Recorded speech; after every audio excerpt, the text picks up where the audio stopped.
Hello everyone, today I will show you how to change the sound settings in solo leveling Arise Overdrive.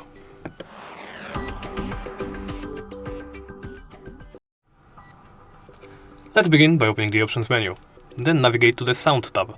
Here you can change the overall sound level. You can also mute all sound, and you can do likewise with the background music, ambient sound, sound effects, hit and hurt sound, effort sound, voices, and volume of other players. You can also mute all of those options. You can adjust them from 100 to 0%.